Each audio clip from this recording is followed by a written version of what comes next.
Hello बच्चों, आज मैं आपको 15.1 के जो आपके रिमेनिंग क्वेश्चंस रह गए थे, कुछ क्वेश्चंस तो हमने कल कर लिए थे ना अपने।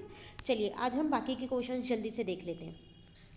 तो देखो हमने 4 तक कर लिए थे, जिसमें हमने पेरीमीटर देख लिया था कि ट्राइंगल में इक्विलेटरल ट्राइंगल, स्केलेन ट्राइंगल और आइसोसेलेस ट्राइंगल का कैसे निकलता है ना। चलिए आज हम क्वेश्चन नंबर 5 से कर लेते हैं। फिर क्वेश्चन नंबर 5 है हमारे पास, a piece of string is 36 centimetre long. What will be the length of each side if the string is used to form a square or an equilateral triangle? देखो आपसे कह रहे हैं आपके पास एक स्ट्रिंग है। स्ट्रिंग मतलब क्या, एक वायर टाइप आप समझ लो है, ठीक है। वो पूरी आपको दे रखी है, आपके पास वो 36 सेंटीमीटर है। अब आपने क्या किया, उस स्ट्रिंग से ना एक बार स्क्वायर बना दिया। वो पूरी स्ट्रिंग यूज करके बनाया स्क्वायर, और एक बार आपने उस स्ट्रिंग से इक्विलेटरल ट्राइंगल बना दिया। अब आप मुझे एक चीज़ बताओ, अगर आप कोई स्ट्रिंग यूज़ करके ये स्क्वायर बनाते हो तो वो 36 तो ये चारों होगा ना, इन चारों को मिला के ही तो 36 आया, क्योंकि 36 आपने पूरी स्ट्रिंग जितनी लेंथ थी पूरी लगा दी। तो इसका मतलब जो ये 36 है ये तो आपको पेरीमीटर दे रखा है। हमने यही पढ़ा था ना कि पेरीमीटर तो ये बाउंड्री होती है। तो पहले वाले पार्ट में आपने स्क्वायर बनाया, तो स्क्वायर का पेरीमीटर तो मुझे यहाँ पहले से ही गिवन है। अब पेरीमीटर होता है मेरे पास 4 इंटू साइड। पेरीमीटर मुझे पहले से 36 गिवन है, इंटू में 4 इंटू में साइड, ठीक है। तो साइड कितना आ जाएगा मेरे पास 36, ये 4 मल्टीप्लाई का है, उधर जाके डिवाइड का हो जाएगा, साइन चेंज कर लेता है वो, है ना। तो ये मेरे पास यहाँ पर करेंगे तो 9। इसका मतलब अगर आप उस स्ट्रिंग को यूज़ करके स्क्वायर बनाओगे तो उस स्क्वायर की साइड कितनी होगी, एक साइड होगी 9 सेंटीमीटर की, ठीक है। लेकिन अगर आप उस स्ट्रिंग को यूज करके इक्विलेटरल ट्राइंगल बनाओगे तो इक्विलेटरल ट्राइंगल का तो फॉर्मूला होता है 3 मल्टीप्लाई साइड।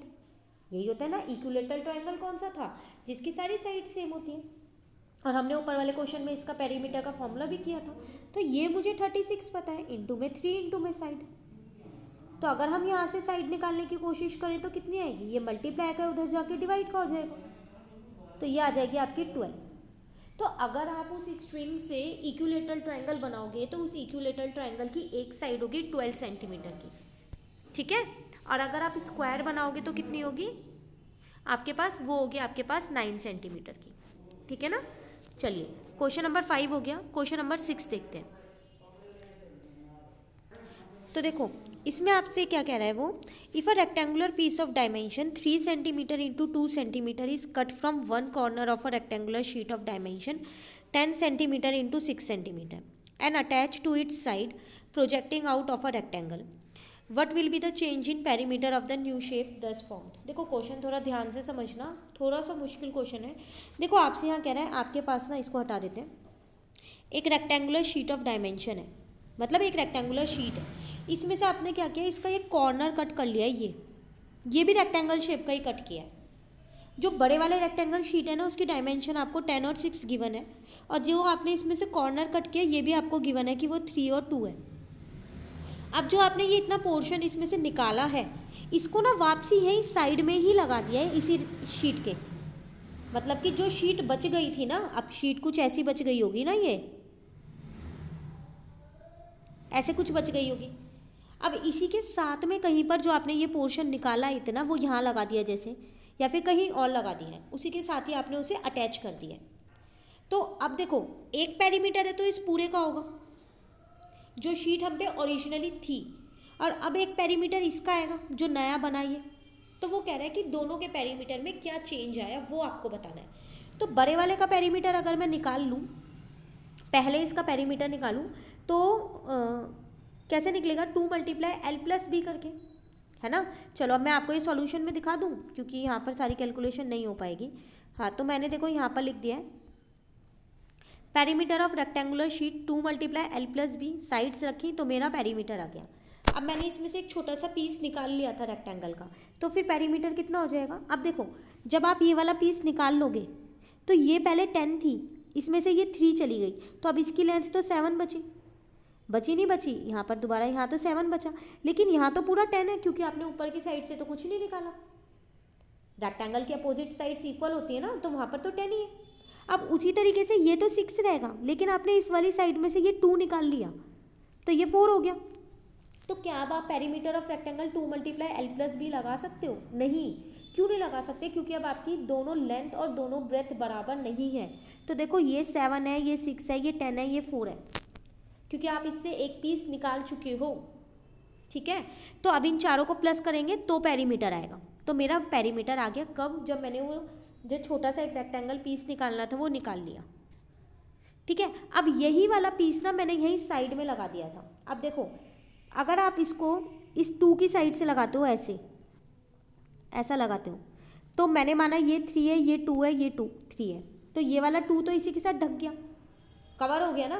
जो ये वाली लाइन थी एक, इसी पे ही आ गई वो वाली लाइन भी। तो इसका मतलब जो मेरे पास पेरीमीटर आया था उस शीट का, जो कटने के बाद शीट थी, वो 27 था, ये रहा। अब उसमें जब मैंने ये वाला बॉक्स अटैच कर दिया तो 3 + 2 + 3 और मैं जोड़ सकती हूँ ना। तो चलिए, अब वो मैंने यहाँ पर जोड़ दिया। अच्छा, मैंने ये केस 2 में जोड़ा है, मैं आपको नीचे दिखाती हूँ इसे हटा के, ये रहा। तो मेरा नया पेरीमीटर आ गया 35। इसके 2 केस हो सकते हैं। अब आप ये भी तो कह सकते हो कि जो पीस ही आपने यहाँ जोड़ा है, ये ऐसा भी तो हो सकता है कि ये 2 हो, ये 2 और ये 3 हो। एक 3 सेंटीमीटर वाला यहाँ पर अटैच हो गया हो, चिपक गया हो, तो अब पेरीमीटर कितना आएगा? 27 तो था ही था जो शीट कटी हुई थी उसका। ठीक है, और उसमें 2 + 3 + 2 और लिख देंगे। तो देखो, इसमें मेरे पास 2 केस आ रहे हैं। एक बार यहाँ पर 2 बार 3 आ रहा है और एक बार 2 आ रहा है, एक बार 2 बार 2 आ रहा है और एक बार 3 आ रहा है। 2 केस इसलिए आ रहे हैं क्योंकि मुझे ये नहीं पता जो मैंने पेरीमीटर छोटे वाला जो पीस निकाला है रेक्टेंगल को, उसको जो बड़े वाले के साथ जोड़ा है, तो वो लेंथ से जोड़ा है या ब्रेथ से जोड़ा है। अगर मुझे ये चीज़ पता होती लेंथ से जोड़ा है तो एक ही केस आता, या ब्रेथ से जोड़ा है तो भी एक आता, पर यहाँ पर ये चीज़ नहीं पता, इसलिए मैंने दोनों केस बताए आपको। तो दोनों ही केस में मैंने यहाँ नया पेरीमीटर निकाल लिया, 34 और 35। तो पुराना पेरीमीटर था कितना उस शीट का? 32। अब 34 हो गया, कितने से चेंज हुआ? 2 मीटर से। अगर दूसरे केस में देखूँ तो 35 है, अब पुराना था 32, तो 3 से चेंज हो गया।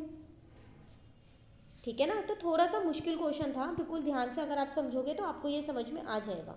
ठीक है, क्वेश्चन 7 मैंने आपको नहीं करवाया, ये आप कट कर देना। 8 कर लेते हैं, लास्ट क्वेश्चन, आसान क्वेश्चन है ये। कह रहा है the length of a rectangular field is 5 time it's breath. एक रेक्टेंगुलर फील्ड है, उसकी जो लेंथ है ना वो ब्रेथ के 5 गुना है। If the perimeter of the field is 108, अगर पेरीमीटर 108 है तो बताओ फिर लेंथ और ब्रेथ कितनी है। तो देखो, यहाँ तो लेंथ और ब्रेथ मुझे दोनों ही नहीं दे रखी, फिर कैसे बताऊँ? तो हम ऐसा करते हैं, ब्रेथ को x मान लेते हैं। तो लेंथ इसकी 5 गुना थी ना, तो 5x हो गई। अब पेरीमीटर का फॉर्मूला होता है 2 × L + B। तो 2 × L कितना है? 5x, B कितना है? x। पेरीमीटर पहले से दे रखा है 108, 2 5x + x हो जाएगा 6x। तो 108 = 12x।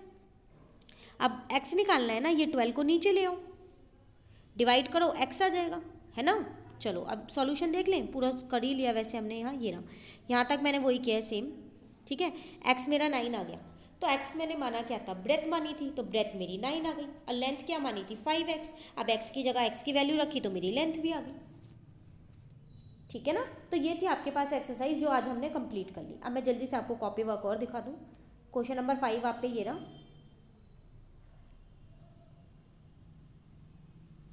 क्वेश्चन नंबर 6 ये रहा,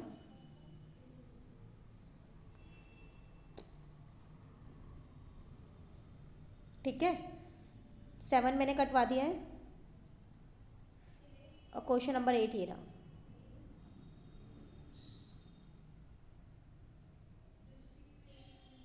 ठीक है ना, चलिए नेक्स्ट क्लास में फिर नेक्स्ट एक्सरसाइज स्टार्ट करेंगे। Thank you.